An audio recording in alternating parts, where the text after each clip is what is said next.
my name is Lisa DeBoer. I teach the history of art here at Westmont in the art department. And it is my pleasure today to talk to you about a couple of prints by Hendrick Goltzius. And unless you are a printmaker, Hendrick Goltzius is the most important artist you've probably never heard of. He's a printmaker's printmaker. We have two prints in the exhibition, and this is the first one. It's called Nox Night. It comes from a series of 7 deities that are associated with the sea, the underworld, and the passage of night and day, with a 7th image showing a deity of creation.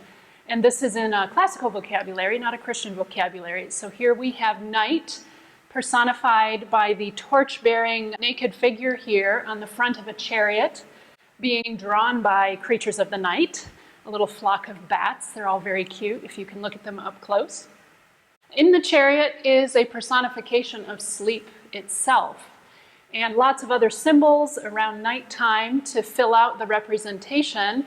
What looks like a little zodiac up here is filled with symbols of the hours of the night. And up on top of the chariot, we have a rooster, and down here we have an owl, 2 birds that symbolize the beginning of nighttime, the owl, and the end of nighttime, i.e. morning, the rooster crowing for the dawn.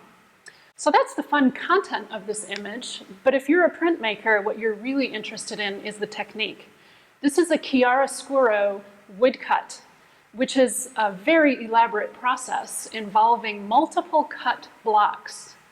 At this time, artists, even famous printmakers, often outsourced the cutting of plates and wood blocks to people who were very, very good at it, artists in their own right. But we are fairly certain that Goltzius cut these blocks himself, because in the signature down here, he has his monogram, HG, but after it he has a little F for fecit, meaning I made this. So he's probably signaling to his viewers that he's showing off his skill here as a woodcutter, having actually cut the blocks himself. This particular series was printed on colored paper. It was very experimental. We could see the artist playing around with the potential of the medium and the media, the woodcut medium and the media of paper and ink.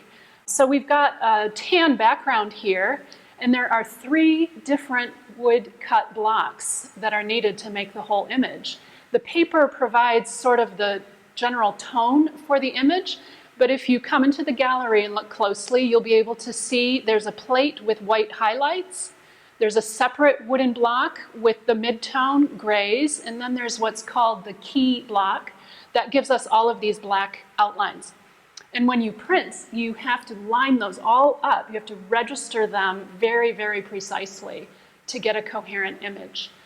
It's a series like this that tells us what an ambitious, experimental, risk-taking printmaker Goltzius was. Printmaking was an art form for him in its own right. It wasn't just about copying paintings, which is how many other printmakers at this time approached the medium.